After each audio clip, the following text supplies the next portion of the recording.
الحمد للہ وکفى وسلام علی عباده الذین اصطفى اما بعد فاعوذ باللہ من الشیطان الرجیم بسم اللہ الرحمن الرحیم ان هذا القرآن يهدي للتي هي أقوم ويبشر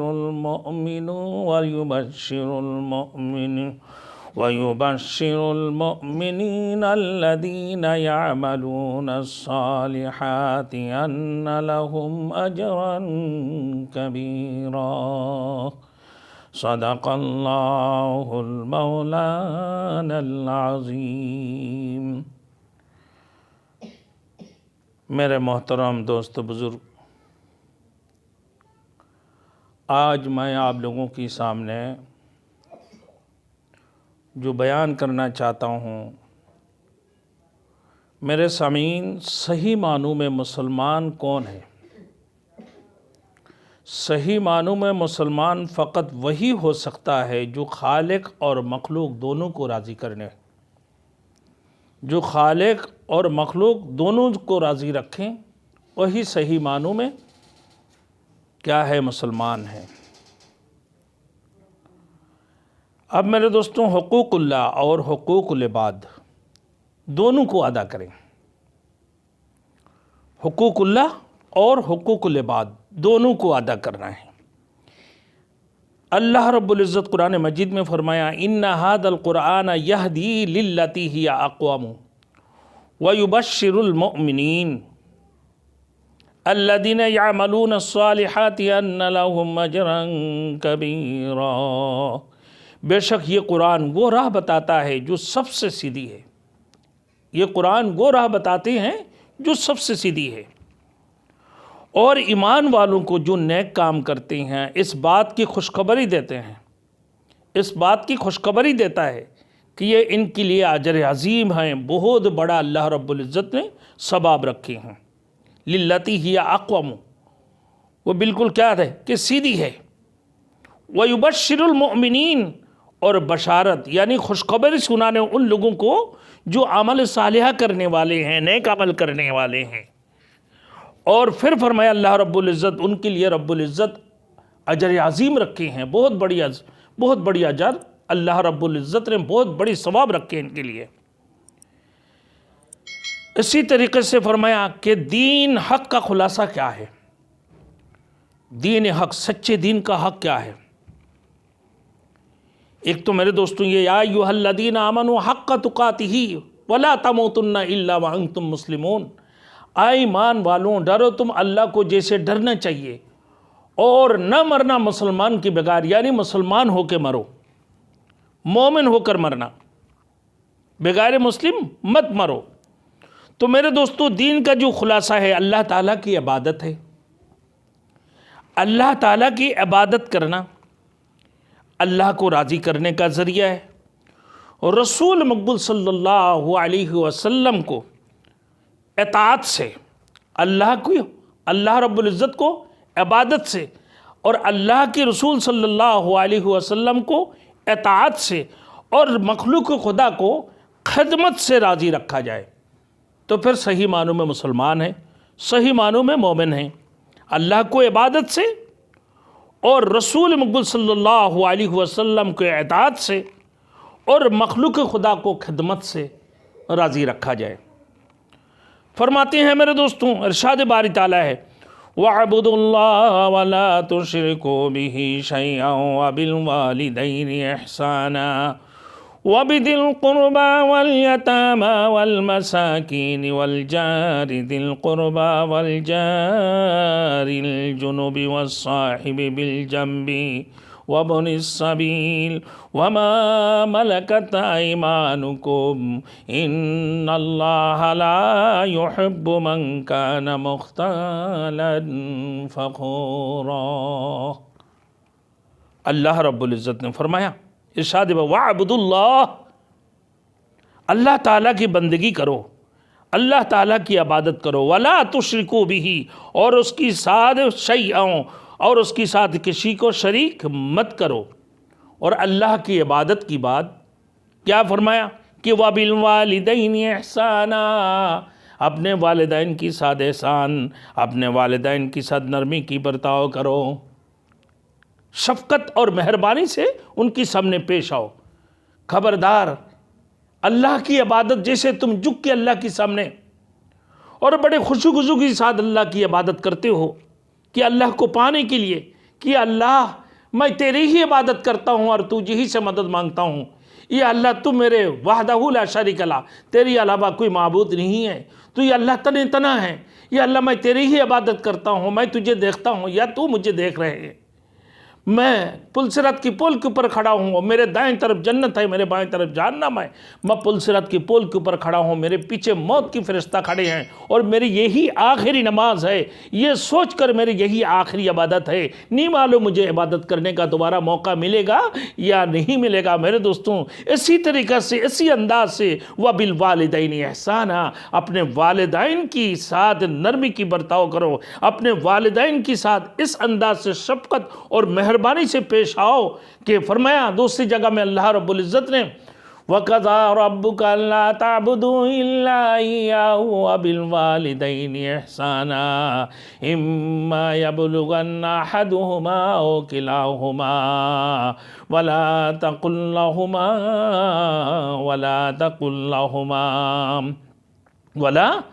لَّهُمَا أُفٍّ وَلَا تَنْهَرْهُمَا وَلَا تَقُل لَّهُمَا أُفٍّ وَلَا تَنْهَرْهُمَا وَقُل لَّهُمَا قَوْلًا كَرِيمًا۔ فرمایا میرے دوستوں کہ اللہ رب العزت کی عبادت کی بات، جب تم اللہ رب العزت کی عبادت اللہ کے حضور میں حاضری دو، اللہ کے حضور میں حاضری دینے کے بعد، اللہ کی طرف متوجہ ہونے کے بعد پھر اپنے والدین کی کیا کرو، اپنے والدین کی ساتھ کہ نرمی کی برتاؤ کرو، ان کی ساتھ احسان کرو اور باتیں کرو شریفانہ انداز سے، جیسے ایک شریف النفس بات کرتے ہیں، آپ جناب سے اس انداز سے اپنے والدین سے بات کرو کہ بھائی بڑی پیار اور بڑی محبت اور بڑی شفقت اور بڑی مہربانی کی نظر سے کہ میرے ماں اور میرے باپ ہے، جس نے میرے باپ نے مجھے جنم دی، جس ماں نے مجھے پیٹ میں 9 ماہ 9.5 ماہ تک پیٹ میں رکھی، کتنی تکلیفیں برداشت کی ہے، اللہ اکبر، وہی ماں، اور جب ہم پیشاب کر دیتے تھے وہی ماں مجھے اپنے خود ہی جو ہے نا پیشاب میں سوتی تھی اور ہمیں جو ہے نا کہ سوکھے جگہ میں سلاتی تھی۔ پھر اسی طریقے سے ہمیں ایک ایک کر کے دانہ دبا دبا کر اپنے ہاتھوں سے پھر اپنا منہ سے چبا کر اپنا منہ میں ڈالتے تھے، کتنے پیار اور کتنی محبت سے اپنے بچے کو جو ہے نا پرورش کی ہے، وہی ہمارے والدین فرماتے ہیں وَبِالْوَالِدَيْنِ إِحْسَانًا، ان والدین کے ساتھ تم اس انداز سے نرمی کی برتاؤ کرو جو والدین اللہ رب العزت نے فرمایا کہ وَبِالْوَالِدَيْنِ إِحْسَانًا، فَوَقَضَىٰ رَبُّكَ أَلَّا تَعْبُدُوا إِلَّا إِيَّاهُ، اللہ کی عبادت کرو اور کسی کی عبادت مت کرو۔ اللہ کی عبادت کی بعد اللہ رب العزت نے فرمایا وَبِالْوَالِدَيْنِ إِحْسَانًا، اور اپنے والدین کی ساتھ احسان کرو، اپنے والدین کی ساتھ نرمی کی برتاؤ کرو، ان کے ساتھ پیار و محبت سے بات کرو، ان کے ساتھ شفقت اور مہربانی سے پیش آ جاؤ۔ فرماتے ہیں کہ جس نے اپنے والدین کی، ان والدین میں سے کسی بھی ایک کی بھی چہرہ دکھی، فرماتے ہیں اللہ رب العزت اس کو ایک حج اور ایک عمرہ کی ثواب عطا فرماتے ہیں۔ کسی صحابی نے سوال کیا یا رسول اللہ صلی اللہ علیہ وسلم، میں جتنی دفعہ اپنے ماں کی شکل کی طرف دیکھوں، اپنے والدین کی شکل کی طرف دیکھوں، کیا مجھے اتنا ہی حج اور عمرے کی ثواب ملے گا؟ اللہ کے رسول صلی اللہ علیہ وسلم نے فرمایا جی ہاں، جتنی مرتبہ آپ اپنے والدین کی چہرے کی طرف دیکھو گے شفقت اور مہربانی کی نظر سے، اتنا ہی مرتبہ آپ کو حج اور عمرے کی ثواب ملا کریں گے۔ اللہ اکبر۔ میرے دوستوں، پھر اللہ نے فرمایا وَبِالْوَالِدَيْنِ إِحْسَانًا إِمَّا يَبْلُغَنَّ أَحَدُهُمَا أَوْ كِلَاهُمَا فَلَا تَقُل لَّهُمَا وَلَا تَنْهَرْهُمَا أُفٍّ وَلَا تَنْهَرْهُمَا فَقُل لَّهُمَا، فرمایا میرے دوستوں کہ اِمَّا يَبْلُغَنَّ أَحَدُهُمَا أَوْ كِلَاهُمَا،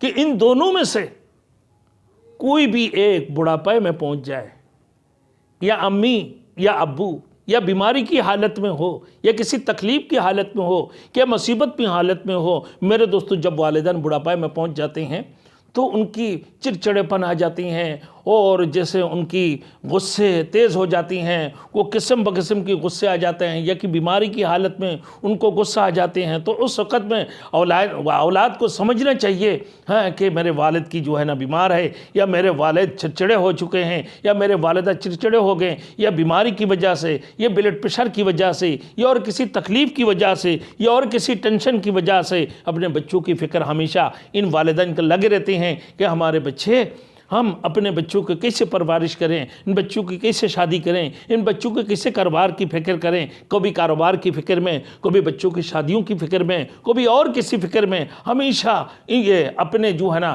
فکرات میں رہتے ہیں۔ اسی وجہ سے بعض وقت میں جو ہے نا بڑھاپے کی حالت میں بھی چڑچڑے ہو جاتے ہیں۔ ان دونوں میں سے کسی ایک کو بھی پاؤ، تم کیا کرو، ان کے ساتھ نرمی کی برتاؤ کرو۔ اگر وہ دونوں میں سے کوئی ایک تمہیں ایک چھڑی بھی لگا دے یا ڈانٹ دے، تم اس وقت میں ان کے سامنے اُب بھی نہ کرنا۔ اُب کا مطلب ہے کہ ایک تھپڑ مارا تم بولا اوہ، ایسے بھی نہیں کرنا، کیونکہ اس سے بھی تمہارے والدین کو دکھ پہنچیں گے کہ میرے بیٹے کو لگا ہے بڑی سختی سے اور بڑی تیز لگا ہے۔ اس میں بھی والدین کو بڑی جو ہے نا فکر ہوگی، والدین بڑی فکرات میں پڑ جائیں گے، بڑی ٹینشن میں پڑ جائیں گے کہ میں نے اپنے بچوں کو بہت تیز تھپڑ لگا دیا یا بہت ڈنڈے سے بہت تیز مارا۔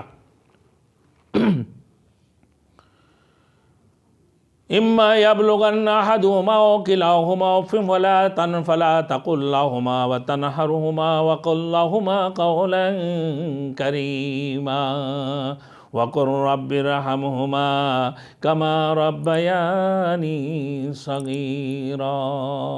اور ہمیشہ ان کے لیے دعائیں کرتے رہو اللہ سے، یا اللہ یہ ہمارے والدین ہیں، ہمیں 9 ماہ 9.5 ماہ تک پیٹ میں رکھی، کتنی تکلیفیں برداشت کی ہمارے والدہ نے، ہمارے والد نے باہر جا کے کمایا، کبھی سردیوں میں کبھی گرمیوں میں پسینوں میں۔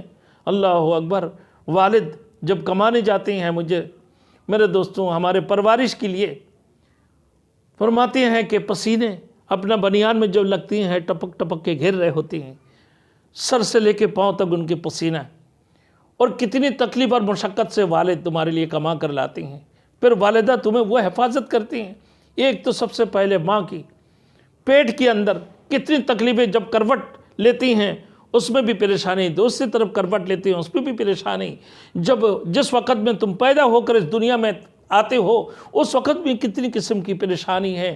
فرماتے ہیں اللہ اکبر، ماں کی درجہ اتنی بڑی ہے کہ جو ماں کہ فرماتی ہیں کہ جو ماں 5 وقت نماز پڑھنے کے بعد اگر اپنے بچوں کو پرورش کرتے ہوئے اللہ کی تھوڑی سی مختصر اللہ کی تسبیح کرتی ہیں، 200 مرتبہ درود شریف، 200 مرتبہ استغفار، 200 مرتبہ تیسرا کلمہ، کیا کہ اس عورت کی رتبہ اتنی بڑی ہے، فرمایا کہ 70 اولیاء سے بھی بڑھ کر ان والدہ کی تمہارے رتبہ ہے،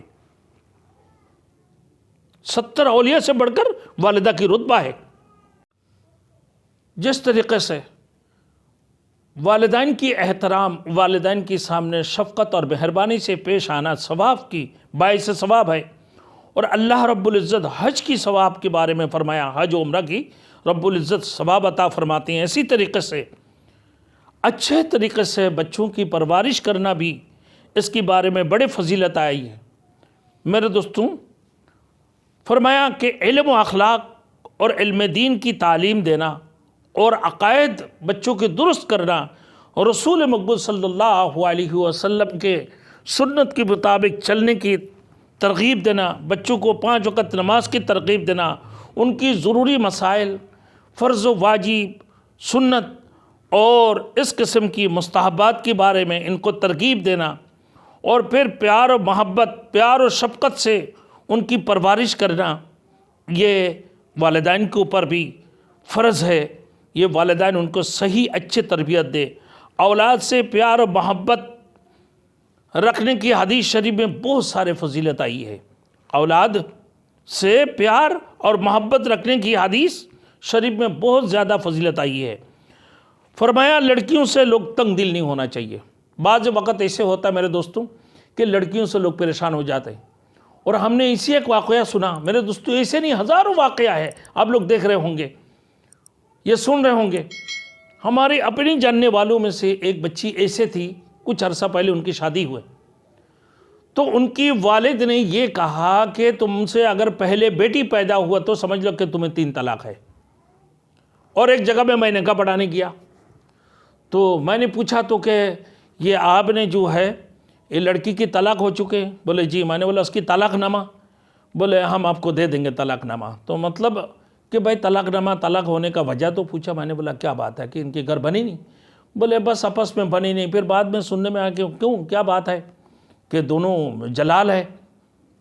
تو کہا کہ نہیں، دونوں جلالی نہیں ہیں، مقصد یہی تھے کہ لڑکے نے کہا کہ اگر تم نے بیٹی پیدا کیا ہے تو میں تمہیں طلاق دے دوں گا۔ تو بالآخر یہی ہوا کہ اس نے نہ بچی کو دیکھ بھال، نہ ان کی بیوی کو دیکھ بھال، کچھ نہیں، اس نے بالکل بے فکری سے رہ گئے، اور وہ بالآخر اس نے طلاق ہی دے دی، اور ان کی بیوی نے طلاق لینے پر مجبور ہو گئی، خلا لینے پر مجبور ہو گئی۔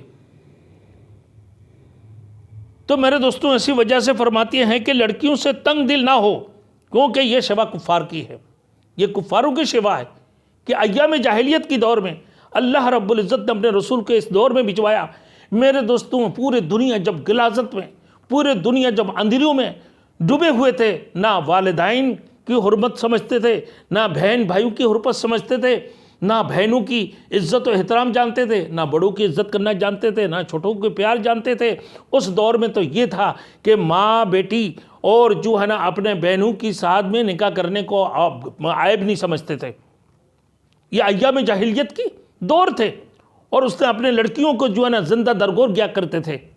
جب رسول مقبول صلی اللہ علیہ وسلم جب پورے دنیا اندھیرے میں ڈوب چکا ہے میرے دوستوں، بلغ العلا بکمالہ کشف الدجی بجمالہ حسنت جمیع خصالہ صلوا علیہ وآلہ۔ رسول مقبول صلی اللہ علیہ وسلم جب دنیا میں تشریف لائے میرے دوستوں، تشریف لاتے ہی اس دنیا کے اندھیرے سارے نکلنا شروع ہو گئے میرے دوستوں، پورے دنیا اجلا ہو گئے میرے دوستوں۔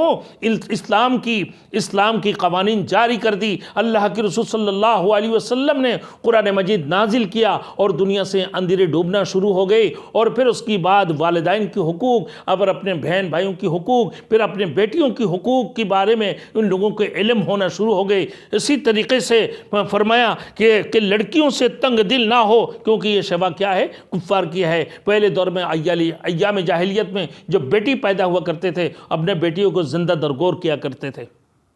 کتنے بڑے گناہ ہیں، اور کتنے بڑے گناہ عظیم ہیں۔ اور پھر اس دور میں اپنے بیٹی سے شادی کرنے کو جائز سمجھتے تھے، اپنے بہنوں سے، سگی بہنوں سے شادی کرنے کو جائز سمجھتے تھے، کیونکہ ایام جاہلیت کے دور تھے، ان جاہلیوں کو کچھ علم ہی نہیں تھے۔ تو پھر والدین کے لیے یہ بھی ضروری ہے جب بچے نکاح کے قابل ہو، بچے بچیاں، تو ان کی نکاح کر دیا جائے، تاکہ وہ اولاد صالح پیدا ہو، نیکار پیدا ہو، وہ کسی بھی گناہ میں ملوث ہونے سے پہلے اس کو نکاح کر دی جائے۔ اور اگر لڑکی کا پہلے شوہر فوت ہو چکے ہیں تو ان والدین کے لیے یہ بھی ضروری ہے کہ وہ اچھا رشتہ دیکھ کر لڑکی کو نکاح ثانی کر دی جائے، دوسرا نکاح کر دی جائے۔ اسی طریقے سے کسی نے پوچھا یا رسول اللہ صلی اللہ علیہ وسلم، میرے گھر والوں میں سب سے زیادہ حق کس کی ہے؟ میرے گھر والوں میں سب سے زیادہ حق کس کے ہیں؟ رسول مقبول صلی اللہ علیہ وسلم نے فرمایا قال امک، تیرے ماں کی۔ پھر کہا قال ثم من، یا رسول اللہ صلی اللہ علیہ وسلم پھر کس کی حق سب سے زیادہ حق ہے؟ پھر فرمایا قال امک، کہ تیرے ماں کی۔ قال ثم من، پھر فرمایا پھر کون ہے؟ پھر رسول مقبول صلی اللہ علیہ وسلم نے فرمایا قال امک، تیرے ماں کی۔ پھر فرمایا قال ثم من، پھر فرمایا قال ابوک، تیرے باپ کی۔ اللہ کے رسول صلی اللہ علیہ وسلم کو جب پوچھا کہ سب سے زیادہ حق تمہارے گھروں میں نا کس کی ہے؟ سب سے پہلے ماں کی ہے، اور اللہ کے رسول نے ماں کی 3 درجہ بتائی ہے، ثم امک، ثم امک، ثم امک، پھر ثم ابوک، پھر باپ کی حقوق کے بارے میں بتایا۔ یہ بخاری مسلم کی حدیث ہے میرے دوستوں۔ پھر فرمایا یا رسول اللہ صلی اللہ علیہ وسلم ما حق الوالدین علی ولدہما؟ قال ہما جنتک و نارک، جنتک و نارک۔ ابن ماجہ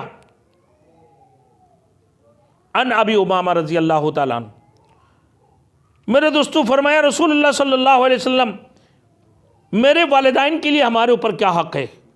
فرمایا علی والدہما، ہمارے والدین پر ہمارے لیے کیا حق ہے؟ تو اللہ کے رسول نے فرمایا قال ہما، کہ وہ والدین تمہارے لیے جنت ہے اور تمہارے لیے جہنم بھی ہے۔ اگر تم والدین کی فرما برداری کرو گے، والدین سے شفقت سے پیش آؤ گے، والدین کی خدمت کرتے رہو گے، ہمیشہ والدین کی ضروریات کو پورا کرو گے، تو سمجھ لو وہ والدین تمہارے لیے جنت ہے، اور ان کی قدموں کے نیچے تمہارے لیے جنت کے 8 دروازے ہیں، 7 دروازے۔ قال ابوک، پھر اس کی بات فرمایا پھر تمہارے باپ کے قدم کے نیچے تمہارے جنت کے دروازے ہیں۔ پھر فرمایا وہی والدین تمہارے لیے جنت بھی ہے، وہی والدین تمہارے لیے جہنم بھی ہے، یہ تمہارے والدین کے تمہارے اوپر حق ہے۔ پھر فرمایا فَأَحَبُّ الْخَلْقِ إِلَى اللَّهِ مَنْ أَحْسَنُ إِلَى عِبَادِي إِلَى عَيَالِي، اللہ تعالیٰ کی مخلوق میں سب سے زیادہ پسندیدہ وہ شخص ہے کہ جو مخلوق خدا اپنے عیال سے اچھے طریقے سے پیش آتا ہے، اچھا طریقے سے پیش آتا ہے۔ میرے دوستوں، اللہ کی یہاں مخلوق میں سب سے زیادہ پسندیدہ وہ شخص ہے جو مخلوق خدا اپنے عیال سے اچھے طریقہ سے پیش آتا ہے، اہل و عیال سے اچھا طریقہ سے پیش آتا ہے۔ میرے دوستو، پھر اپنے گھر میں بھی اچھا سلوک کرے۔ اور آج کل تو میرے دوستو ہمارے اندر انسانیت ہی نہیں ہے۔ ہم کام کر رہے ہیں، مزدوری کر کے آتے ہیں، یا اپنے کام کر کر آتے ہیں، یا بڑے کوئی افسر ہوں گے یا کوئی بینک کے مینیجر ہوں گے، اپنے گھر میں آیا اپنے فنٹاری دکھانا شروع ہو جاتی ہیں۔ اپنا بیوی سالن پکائے تو بولے سالن میں نمک زیادہ ہے، یہ چاول صحیح نہیں پکا ہے، یا تم نے مرچی زیادہ ڈال دی ہو، یہ کھانا ٹائم پہ پکے نہیں ہے۔ 10 قسم کی جو ہے میرے دوستو بحث و مباحث شروع ہو جاتی ہیں، دے مار پٹائی شروع کر دیتے ہیں۔ تو یہی تو حال ہے اس دنیا کی میرے دوستوں، اخلاق نام کی چیز نہیں ہے، اخلاقیں ختم ہو گئی لوگوں کے اندر۔ تو اسی وجہ سے فرمایا رسول مقبول صلی اللہ علیہ وسلم کہ اللہ کی یہاں مخلوق میں سب سے زیادہ پسندیدہ وہ شخص ہے جو مخلوق خدا اپنے عیال سے اچھے طریقے سے پیش آتا ہو۔ اللہ کے نزدیک سب سے زیادہ پسندیدہ وہ شخص ہے جو اپنے اہل و عیال کے سامنے بڑے شفقت سے پیش آئے۔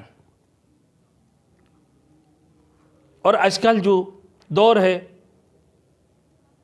اس دور میں نہ لڑکوں کے اندر تمیز ہے نہ لڑکیوں کے اندر تمیز ہے۔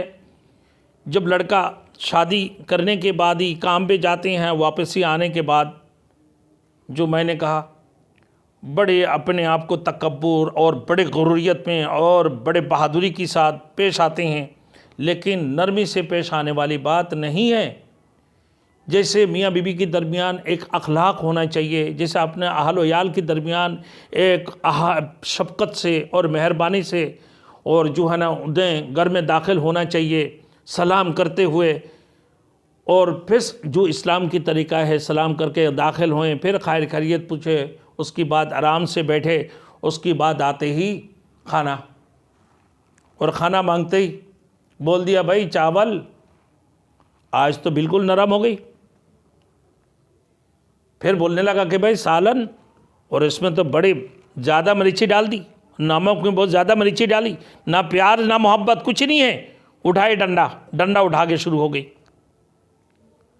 اور ایک حدیث میں ہے حضور صلی اللہ علیہ وسلم نے فرمایا جو شخص اپنے والدین پر ہر وقت شفقت اور مہربانی کی نظر ڈالے گا، حضور صلی اللہ علیہ وسلم نے فرمایا جو شخص اپنے والدین پر شفقت اور مہربانی کی نظر ڈالے گا اس کے لیے ایک مقبول حج لکھا جائے گا۔ کنز الاعمال 281 نمبر صفحہ جلد نمبر 8 میں لکھا ہے۔ ایک مرتبہ حضور صلی اللہ علیہ وسلم کے پاس ایک صحابی تشریف لائیں، دریافت کیا اللہ کے رسول صلی اللہ علیہ وسلم نے سے فرمایا یا رسول اللہ صلی اللہ علیہ وسلم وہ کون سی نیک اعمال ہے جو اللہ تعالیٰ کے نزدیک سب سے زیادہ پسندیدہ ہے؟ رسول مقبول صلی اللہ علیہ وسلم اس پر اس سے جواب فرمایا آپ صلی اللہ علیہ وسلم نے کہ نماز اپنے وقت پر ادا کرنا سب سے زیادہ پسندیدہ ہے۔ نماز اپنے وقت پر ادا کرنا سب سے زیادہ پسندیدہ ہے۔ اس کی بعد پھر سوال کیا، یا رسول اللہ اس کی بعد کس عمل کا درجہ ہے؟ تو فرمایا میرے دوستوں کہ آپ صلی اللہ علیہ وسلم نے فرمایا پھر والدین کے ساتھ اچھا برتاؤ کرنے کا درجہ ہے، حسن سلوک کرنے کا، نرمی کی برتاؤ کرنا، شفقت سے اور مہربانی سے ان کی سامنے پیش آنے کا درجہ ہے۔ پھر اس نے اس کی بعد سوال کیا، یا رسول اللہ اس کی بعد کس عمل کی درجہ ہے؟ اللہ کے رسول صلی اللہ علیہ وسلم نے فرمایا پھر اللہ کی راہ میں جہاد کرنا۔ تو میرے دوستوں پھر ان میں اور ایک حدیث ہے، اس طرح ایک شخص آپ صلی اللہ علیہ وسلم نے خدمت پہ آ کر عرض کرتا ہے، یا رسول اللہ میں آپ سے ہجرت اور جہاد پر بیعت کرنے کے لیے حاضر ہوا ہوں، تاکہ خداوند قدوس سے ثواب عظیم حاصل کر لوں، اجر عظیم حاصل کر سکوں۔ تو آپ صلی اللہ علیہ وسلم نے اس سے پوچھا، کیا تیرے والدین زندہ ہے؟ تیرے والدین میں سے کوئی بھی ایک زندہ ہے؟ تو اس نے کہا، یا رسول اللہ صلی اللہ علیہ وسلم میرے والدہ اور میرے والد اور میرے والدہ دونوں زندہ ہے۔ آپ نے فرمایا کہ واقعی تو حقیقت میں تیرے اصل مقصد کیا ہے؟ تو فرمانے لگا، یا رسول اللہ صلی اللہ علیہ وسلم میرے اصل مقصد ہے اللہ سے بڑے اجر اور بڑی ثواب میں حاصل کرنا چاہتا ہوں۔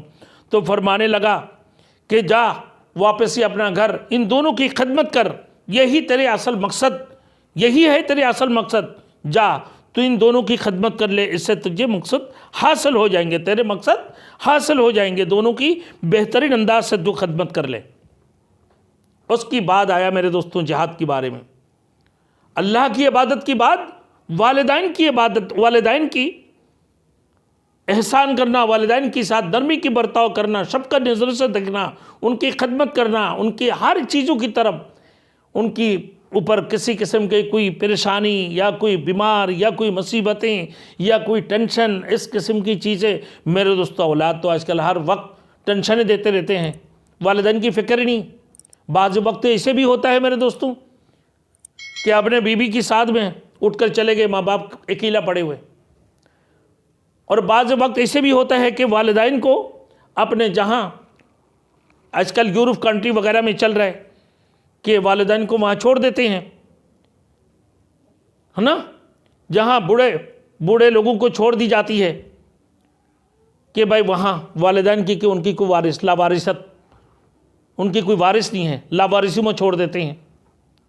تو آج کل کیوں والدین کی وجہ سے وہ پریشان ہو رہے ہیں، ان کے اپنا بیوی بچہ پریشان ہے، اور والدین کو اٹھا کر وہاں اناتاشا میں جس کو بولتا ہے ڈال دیتے ہیں۔ استغفر اللہ، اس والدین کا کوئی فکر نہیں ہے ان کا۔ جس ماں نے تجھے پیٹ میں لی، جس باپ نے تیرے لیے پسینہ بہایا، جس باپ نے تیرے لیے مزدوری کرتے رہے، رات و دن 24 گھنٹہ تمہارے فکر کرتے رہے، تمہیں دین بھی سکھایا، دنیا بھی سکھایا، لیکن بڑے افسوس وہ والدین کو چھوڑ کر اب اپنے میاں بیوی دونوں علیحدہ ہونا چاہتے ہیں، اور ان کی بیوی کی چکر میں آ کر وہ اپنے ماں کو بھی چھوڑ دی، اپنے باپ کو بھی چھوڑ دی، بڑے افسوس۔ تو یہ والدین کی فکر ان کی دلوں کے اندر نہیں ہے۔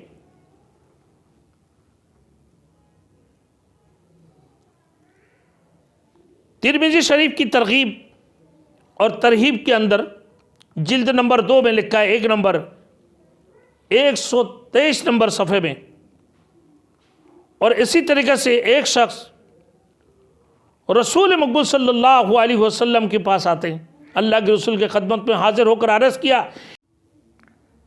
یا رسول اللہ میرے جی چاہتا ہے کہ میں جہاد کروں، لیکن مجھے اس پر قدرت نہیں ہے۔ اس پر آپ صلی اللہ علیہ وسلم نے اسی سے دریافت کیا، کیا تیرے والدین میں سے کوئی بھی زندہ ہے؟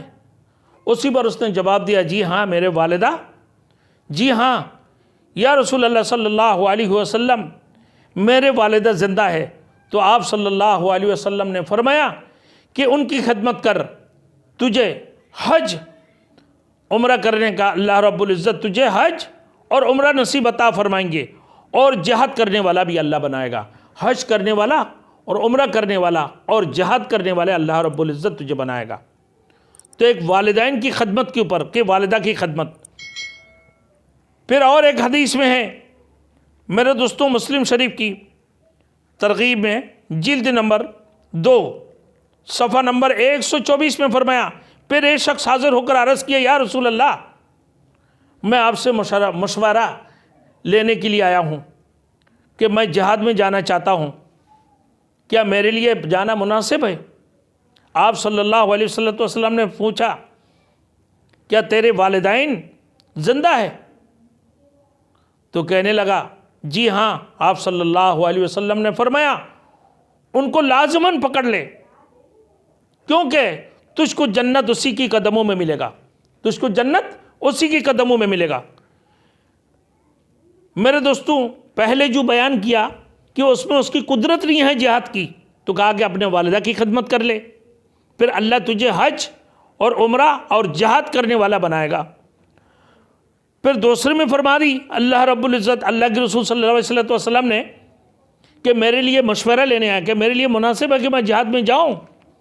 تو بنا کہ تیرے والدین زندہ ہے؟ فرمایا جی ہاں۔ آپ نے فرمایا کہ اس کو لازم پکڑ لے، کیونکہ تجھ کو جنت اسی کی قدموں میں ملے گا۔ اگر تجھے جنت جانا ہے اور اجر عظیم حاصل کرنا ہے اور بہت بڑی ثواب کی مالک بننا ہے، تو اپنے والدین کی خدمت کر، اور تجھے جنت بھی ملے گا اور اجر عظیم بھی تجھے ملے گا۔ جلد نمبر 2 صفحہ نمبر 124 میں فرمایا، ایک مرتبہ حضور صلی اللہ علیہ وسلم نے فرمایا، اگر کسی شخص کو اس بات سے خوشی ہوتی ہو کہ اس کی عمر بڑھ جائے اور اس کا رزق بھی زیادہ ہو جائے، تو اس کو چاہیے کہ اپنے والدین کے ساتھ اچھا برتاؤ کیا کرے اور رشتہ داری میں مل رکھے، تو پھر اس کی رزق میں اضافہ ہو جائیں گے۔ کوئی چاہے میرے دوستوں اس سے بڑھ کر کیا بات ہو سکتا ہے کہ ایک بندہ کہ جس کی عمر بہت دراز ہو جائے، کیسے ہوں گے کہ اس سے زیادہ خوشی کسی کو ہو سکتا ہے کہ اس کی عمر بہت دراز ہو، بہت لمبی عمریں ہو، اللہ اس کی عمریں بہت زیادہ بڑھا دے اور رزق میں بھی بہت زیادہ اضافہ کر دے، تو وہ کیسے حاصل ہوگا؟ فرمایا کہ جب تو والدین کی خدمت کرے گا، اللہ رب العزت تیرے رزق میں بھی اضافہ کر دے گا، اور پھر تو تیرے عمر میں بھی اضافہ کر دیں گے۔ اور پھر اپنے رشتہ داروں کے ساتھ میں ہمدردانہ سلوک بھی کیا کر۔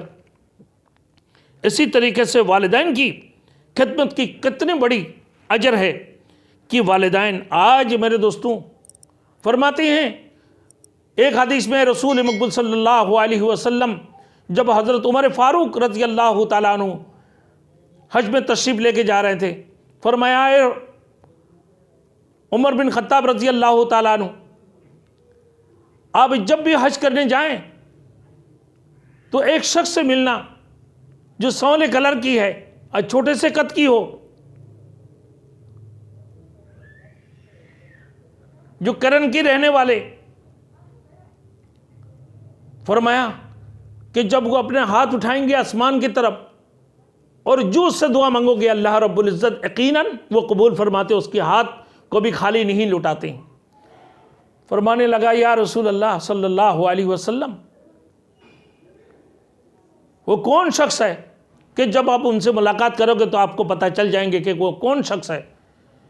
حضرت عمر فاروق رضی اللہ تعالیٰ عنہ جب حج پہ پہنچے اور ڈھونڈنے لگے کہ بھائی ایسے سونے کلر کی چھوٹے سے قد کی اوائس نام کی ایک کوئی بندہ ہے، بولے جی ہیں ادھر بیٹھے ہوئے، تو دیکھنے کے بعد ہی کہا کہ میرے لیے دعا فرمائیں۔ کہ آپ کون ہیں؟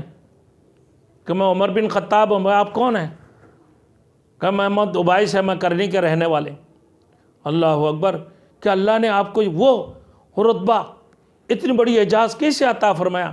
کہنے لگا، میں اپنے یہ دونوں ہاتھوں سے میرے ماں کی خدمت کیا کرتا تھا۔ جب رسول مقبول صلی اللہ علیہ وسلم کی دیدار کے لیے میں اللہ کے رسول کے پاس پیغام بھیجا کہ میں اللہ کے رسول سے ملاقات کرنا چاہتا ہوں، اللہ کے رسول سے دیدار کرنا چاہتا ہوں، تو رسول مقبول صلی اللہ علیہ وسلم نے فرمایا، اپنے ماں کی خدمت کر لو۔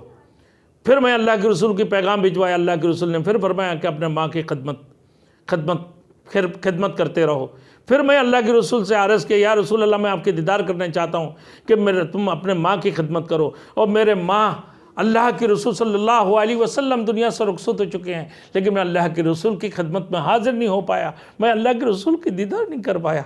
کتنی سرور کائنات رحمت للعالمین کی دیدار نہیں کر سکے ہیں، اور جس کی وجہ سے میرے ماں نے مجھے دعا فرمائی، اور جس ماں کے لیے میں نے ان ہاتھوں سے دعا کیا، جب میں وہ اٹھاتا ہوں وہ ہاتھ اللہ کے دربار میں، تو اللہ کو بھی میرے ہاتھ کو خالی نہیں لٹاتے ہیں۔ تو فرماتے ہیں میں اوائس کرنی ہوں، یہی وجہ ہے۔ عمر فاروق رضی اللہ تعالیٰ نے فرمایا کہ میرے لیے بھی دعا فرمائے، اللہ میرے لیے بھی دعا فرمائے، اللہ میرے مقصد کو بھی پورا فرما دے، ہمارے اللہ پاک پروردگار عالم ہمارے گناہوں کو بخشش عطا فرما دے، ہمارے اللہ رب العزت کی دربار میں۔ پھر حضرت اویس قرنی رضی اللہ تعالیٰ عنہ نے دعا فرمایا کہ ماں کی کتنی بڑی رتبہ ہے۔ جن ہاتھوں نے ماں کی خدمت کی ہے وہ ہاتھ کو بھی خالی اللہ رب العالمین خالی ہاتھ واپس نہیں لٹاتے ہیں، اللہ ان کی جھولیاں بھر کے لٹاتے ہیں۔ اسی وجہ سے فرمایا کہ والدین کی خدمت کیا کرو، والدین کی ہمدردیاں لیا کرو، والدین کے ساتھ نیک سلوک کیا کرو، مہربانی سے ان کی شفقت کی نظر سے ان کو دیکھا کرو۔ جتنی بار اپنے والدین کو دیکھتے رہو گے اتنے ہی مرتبہ حج اور عمرہ کرنے کے رب العالمین تمہیں ثواب عطا فرمائیں گے۔ جو میں نے سب سے پہلے آیات پڑھا، وَاعْبُدُوا اللَّهَ وَلَا تُشْرِكُوا بِهِ شَيْئًا وَبِالْوَالِدَيْنِ إِحْسَانًا وَبِذِي الْقُرْبَى وَالْيَتَامَى وَالْمَسَاكِينِ وَالْجَارِ ذِي الْقُرْبَى وَالْجَارِ الْجُنُبِ وَالصَّاحِبِ بِالْجَنبِ وَابْنِ السَّبِيلِ وَمَا مَلَكَتْ أَيْمَانُكُمْ إِنَّ اللَّهَ لَا يُحِبُّ مَنْ كَانَ مُخْتَالًا فَخُورًا۔ اور اللہ تعالیٰ کی بندگی کرو اور کسی کو اس کے ساتھ شریک نہ کرو، اور ماں باپ کے ساتھ نیکی کرو، اور رشتہ داروں کے ساتھ، وَبِذِي الْقُرْبَى وَالْيَتَامَى اور یتیم اور مساکین مسکینوں کے ساتھ، اور قریبی ہمسایہ اور اجنبی ہمسایوں کے ساتھ، اور پاس بیٹھنے والے جو لوگ ہیں تمہارے ساتھ، تمہارے جو دوست و احباب ہیں، اور مسافر اور اپنے غلاموں کے ساتھ نیکی کیا کرو۔ بے شک اللہ تعالیٰ اترانے والے اور بڑائی کرنے والوں کو رب العزت پسند نہیں کرتا ہے، محبت نہیں کرتے ہیں۔ اللہ رب العزت پسند نہیں کرتے ہیں جو اترانے والے ہیں، جو بڑائی کرنے والے ہیں۔ متکبروں کو اللہ رب العزت پسند نہیں فرماتے۔ دوسری جگہ میں اللہ رب العزت نے فرمایا وَتَعَاوَنُوا عَلَى الْبِرِّ وَالتَّقْوَى وَلَا تَعَاوَنُوا عَلَى الْإِثْمِ وَالْعُدْوَانِ۔ سورۃ المائدہ کے اندر اللہ نے فرمایا، رکو نمبر 8، نیکی اور فرزگاری، نیکی اور فرزگاری کے ہر ایک کام میں ہر ایک کی مدد کیا کرو۔ نیکی اور فرزگاری میں ہر ایک کام میں ہر ایک کی مدد کیا کرو، اور گناہ اور شرکاشی کے کسی بھی کام میں کسی کی مدد نہ کرو۔ وَتَعَاوَنُوا عَلَى الْبِرِّ نیکی، وَالتَّقْوَى اور فرزگاری، وَتَعَاوَنُوا اور مدد کیا کرو جو نیکی فرزگاری میں سب کی۔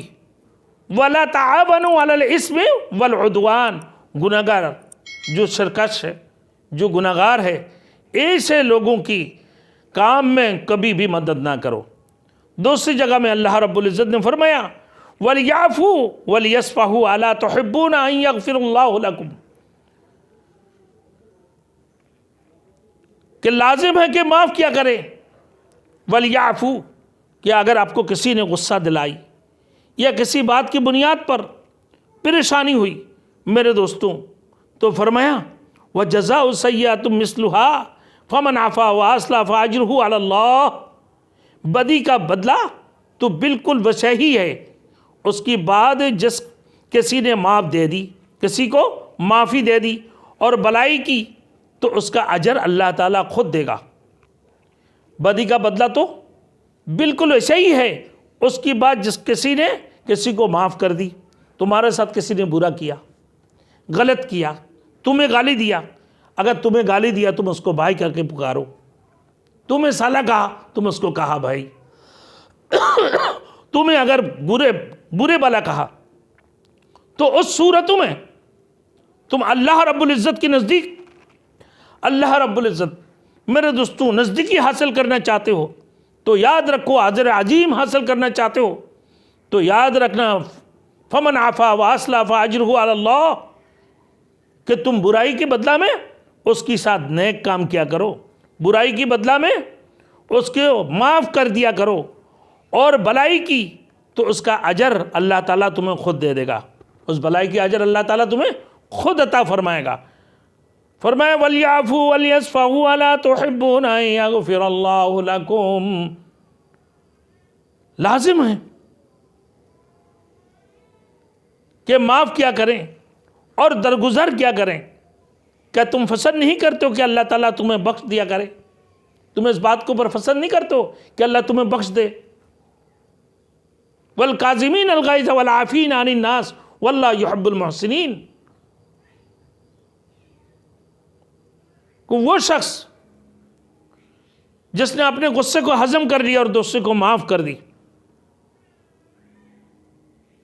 کہ اللہ احسان کرنے والوں کو بہت محبت فرماتے ہیں۔ لیکن آج کل معافی کیا ہے میرے دوستوں؟ آج کل تو بدلہ لینے کی کوشش کرتے ہیں لوگ کہ اسی وقت میں اس سے بدلہ لے لوں۔ کسی نے ایک تھپڑ دیا تو کہا کہ اس کو تھپڑ، اس کو ڈنڈا سے مار دو۔ کسی نے ڈنڈا لیا تو آج کل تو پستول آ جاتے ہیں۔ تو یہ انسانیت والی سلوک نہیں ہے۔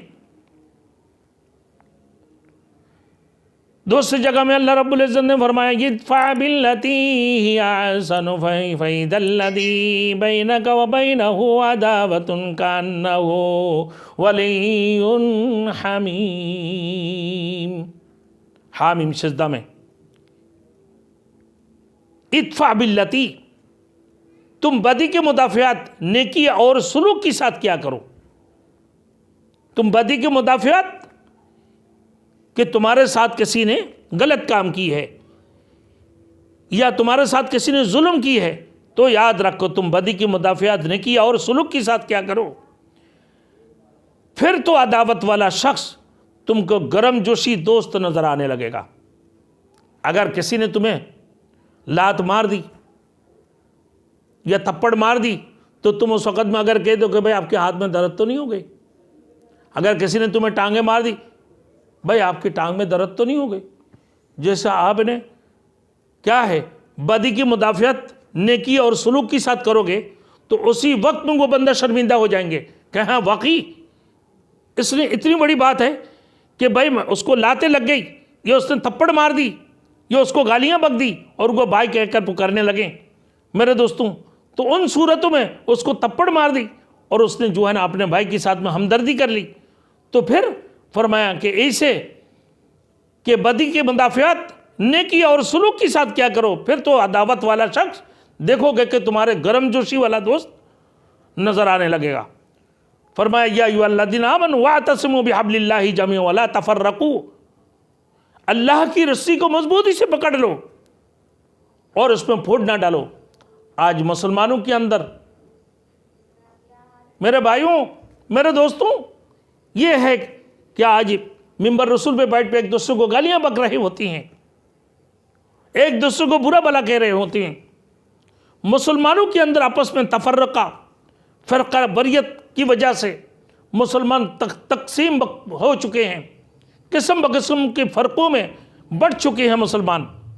اللہ نے فرمایا واعتصموا بحبل اللہ جميعا ولا تفرقوا، یہی ایک زبان ہے میرے دوستوں، یہی ایک سلوک ہے جس سلوک کے ذریعے سے آپ ان کو قریب لا سکتے ہو اور اتحاد بن سکتے ہو اور اللہ کی رسی کو مضبوطی سے پکڑ سکتے ہو۔ اسی طریقے سے ایک پڑوسی حضور صلی اللہ علیہ وسلم نے 3 مرتبہ قسم کھایا میرے دوست، 3 مرتبہ قسم کھایا، اللہ کی قسم، اللہ کی قسم، اللہ کی قسم، عرض کیا، فرمایا رسول مقبول صلی اللہ علیہ وسلم نے جب یہ قسم کھایا، فرمایا جس کا پڑوسی اس کی مصیبتوں اور اس کی بدیوں سے مامون نہ ہو تو وہ کبھی مومن نہیں ہو سکتا۔ اللہ کے رسول نے قسم کھا کر فرما رہے ہیں کہ اللہ کی قسم، اللہ کی قسم، اللہ کی قسم، وہ مومن نہیں بن سکتے ہیں، وہ مومن نہیں ہو سکتا ہے جس کی پڑوسی اس کی مصیبتوں اور اس کی بدیوں کی وجہ سے محفوظ نہیں ہے، مامون نہیں ہے، وہ ہمیشہ ان کو تنگ کرتے ہیں، وہ گالیاں بک رہے ہوتی ہیں۔ میرے دوستوں، آج کل یہ ہے محال کہ کسی کے گھر میں دل کی مریض ہے، وہ بستر پہ پڑے ہوئے، ان کی پڑوسی اتنے تیز گانے کی آواز لگا دی کہ ان کے لیے بے سکونی ہوگی، اور اتنی شور شرابہ ہے ان کے لیے بے سکونی ہوگی کہ شادی ہو رہا ہے، پورے کے پورے رات دل کے مریض کا کوئی فکر نہیں ہے، ہارٹ کی مریض ہے کہ آواز سنتے ہی ان کے اٹیک ہونے کا خطرہ ہے، لیکن اتنی بڑی اتنی تیز آواز سی وہ ڈیگ بجا رہی ہوتی ہیں۔ یہ پڑوسی کی حق ہے، یہ محلہ داروں کی حق ہے؟ نہیں، یہ غیر انسانیت والی سلوک ہے، یہ کفریت والی سلوک ہے۔ انسانیت اندر، لوگوں کے اندر انسانیت ہے ہی نہیں۔ فرمایا حضرت عبداللہ ابن عمر اور حضرت عائشہ رضی اللہ تعالیٰ عنہ کہ دونوں حضور صلی اللہ علیہ وسلم کی یہ ارشاد نقل کرتے ہیں، فرمایا کہ حضرت جبرائیل علیہ السلام مجھے پڑوسی کے بارے میں اس قدر تاکید کرتے تھے کہ مجھے ان کی تاکیدوں سے یہ گمان ہوا کہ یہ پڑوسی کو میں وارث بنا کر رہیں گے، پڑوسی کو میں وارث بنا کر رہیں گے، حالانکہ اللہ کے رسول کے ساتھ ان کی وراثت سے کوئی تعلق نہیں ہے، مگر پڑوسی ہے۔ حضرت جبرائیل امین نے تلقین فرمایا رسول مقبول صلی اللہ علیہ وسلم کو، فرمایا رسول مقبول صلی اللہ علیہ وسلم نے کہ جبرائیل امین مجھے اتنی تاکید کیا کرتے تھے کہ ان کی تاکیدوں سے مجھے یہ گمان ہوا کہ میں پڑوسیوں کو وارث بنا کر رہیں۔ حضرت حسن بصری رضی اللہ تعالیٰ عنہ سے کسی نے پوچھا کہ پڑوس کہاں تک ہے؟ فرمایا کہ پڑوسی کس کو کہتے ہیں کہ 40 گھر آگے ہو اور 40 گھر پیچھے ہو، 40 گھر دائیں طرف ہو، 40 گھر بائیں طرف ہو، اس کو کہتے ہیں پڑوسی۔ میرے بھائیوں، آج لوگ قربانی کرتے ہیں کس کے لیے؟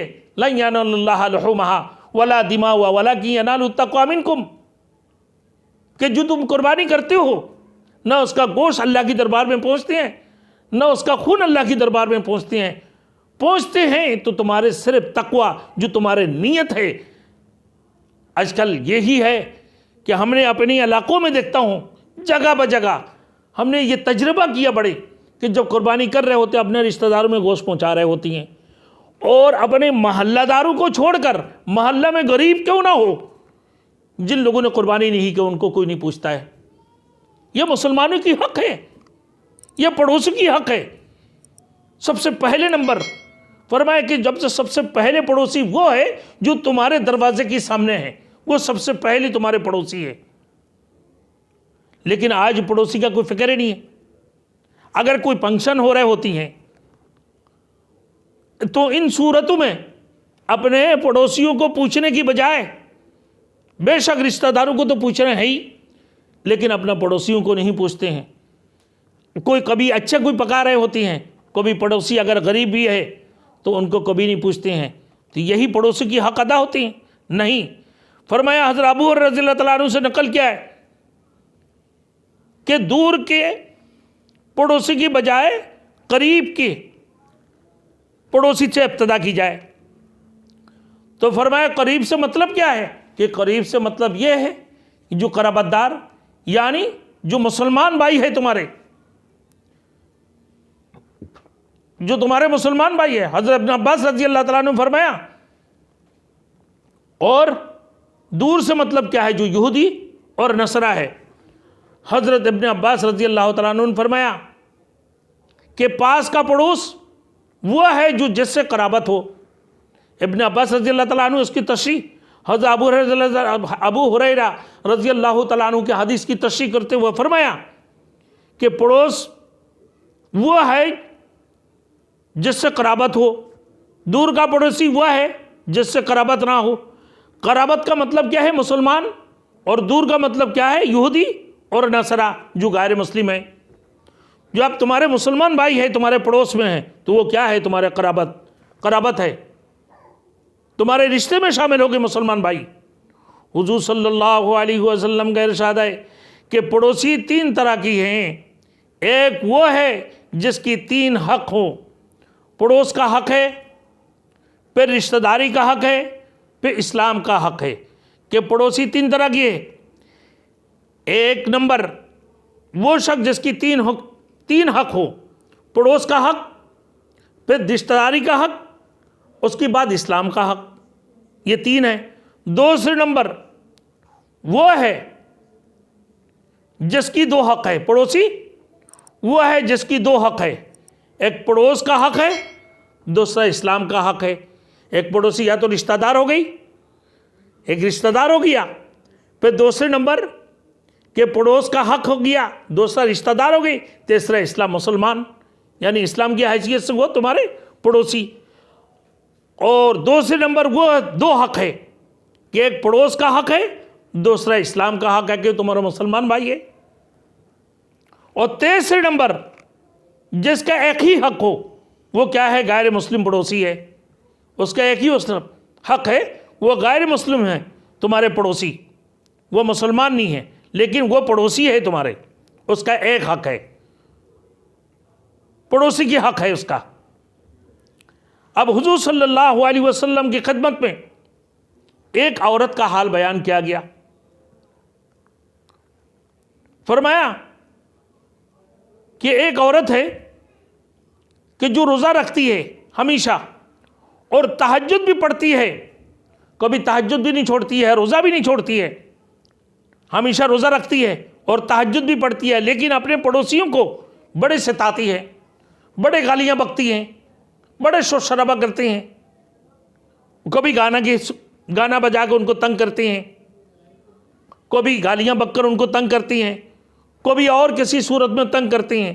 اللہ کے رسول نے فرمایا وہ تہجد گزار کیوں نہ ہو، اور وہ تہجد گزار کیوں نہ ہو، وہ روزہ دار کیوں نہ ہو، اور کتنا ہی اللہ والا کیوں نہ ہو، 5 وقت نماز کی تو بات ہی نہیں آئی کہ 5 وقت نماز جو پڑھتی ہوگی تو وہی تہجد پڑھنے والی ہوگی، جو 5 وقت نماز پڑھنے والی ہوگی وہی روزہ رکھنے والی ہوگی، جو نفل روزائیں بھی رکھتی ہیں اور تہجد بھی پڑھتی ہیں۔ وہ 5 وقت نماز تو پڑھتی ہے، پھر اپنا پڑوسیوں کو ہمیشہ گالیوں سے، کبھی گالی کے ذریعے سے، اپنے منہ کے ذریعے سے، کبھی اپنے گانوں کے ذریعے سے، کبھی اور کسی شور شرابی کی وجہ سے اس کو ہمیشہ تنگ اور پریشان کرتے ہیں، ستاتے رہتے ہیں۔ تو کہا کہ وہ جہنم میں داخل ہوں گے، وہ جہنمی ہیں، وہ کبھی جنتی اس صورت میں ہوگا جب سزائیں بھگتیں گے، کہ مسلمان کی حیثیت سے ایک دن تو اس کو جنت ملیں گے، لیکن یہ سزائیں بھگتنے کے بعد۔ حضرت ابن المخفا اپنے پڑوسی کی دیوار کی سائے میں اکثر بیٹھ جایا کرتے تھے، اکثر بیٹھ جایا کرتے تو ان کو معلوم ہے کہ ان کی ذمہ کچھ قرضہ ہے۔ ایک دن وہ اپنے قرضوں کی وجہ سے وہ اپنا مکان فروخت کرنے کے لیے تیار ہو گئے کہ میں اپنا مکان فروخت کر دوں، لیکن حضرت ابن المخفا ان کی دیوار کے ساتھ بیٹھ کر سایہ لیا کرتے تھے۔ تو کہنے لگا کہ میں ہمیشہ اس کی دیوار کی کنارہ میں بیٹھ کے سایہ لیا کرتا تھا، اس سے تو کوئی حق ادا نہیں کیا میں نے، آج وہ کچھ قرض کی وجہ سے اس کی ذمہ میں کچھ قرض ہے، جو اپنا مکان بیچنا چاہتی ہیں، میں کیا کروں اس کے لیے؟ تو اس کی جو گھر کی قیمت ہے، اس کی جو گھر کی قیمت نہ، اس کو اس نے نظر کر دی اور فرمایا کہ یہ تمہیں قیمت وصول ہو گئی، اب تم اس کو فروخت کرنے کا کوئی ارادہ نہ کرنا، یہ لے لو پیسے، یہ قرضہ ہے۔ آج کل تو ہمارے دروازوں میں کتنا لوگ بیٹھ رہے ہوتی ہیں، پورا دن جم جگٹا لگی ہوئے ہوتی ہیں اور گھر سے نکلنے کا راستہ نہیں مل رہے ہوتی ہیں، پھر وہیں گندگی، پھر وہیں کچرا پھینکنا، پھر گاڑیاں خراب کر دینا، یہ سب کے ساتھ ہوتی ہیں کہ آپ کی دروازہ میں بیٹھ رہے اور آپ کی دروازہ میں بیٹھ کر آپ کو نقصان کر رہے ہیں، آپ کی دروازہ میں بیٹھ کر اور وہیں تھوک رہے، آپ کی دروازہ میں بیٹھ کر وہیں پان تھوک رہے، وہیں گٹکا تھوک رہے، وہیں آپ کی گاڑی خراب کر رہے، وہیں دنیا کی پریشانی، ہر قسم کی پریشانی آپ کو تنگ کرنے میں لگے ہوئے ہیں۔ تو کہا کہ یہ پڑوسی کی حق ادا نہیں ہوتی ہیں۔ کہ حضرت ابن المخفا سے دیکھیں کہ ان کی ساتھ میں کیا سلوک کیا ہے، کہ مکان بیچ کر جا رہے ہیں کہ ہمیں قرض ہمارے ذمہ میں قرض ہے، ہمیں قرض وصول کرنا، اور مکان کی قیمت کی برابر ان کو وہ رقم نظر کر دی ہے کہ آپ مکان بیچنے کا نام نہیں لینا۔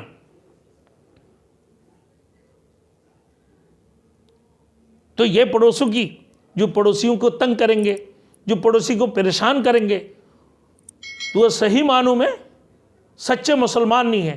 تو حقوق اللہ اور حقوق العباد، اللہ رب العزت کو راضی کرنے کے لیے سب سے پہلے نمبر جو میں نے بتایا کہ اللہ کی حق اطاعت کرو، اللہ کی حق ادا کرو، اور رسول مقبول صلی اللہ علیہ وسلم کی اطاعت سے، اور اس کی بعد خالق، مخلوق خالق کی خدمت سے اللہ کی حق ادا ہو سکتے ہیں، اور صحیح معنوں میں مسلمان وہی ہے۔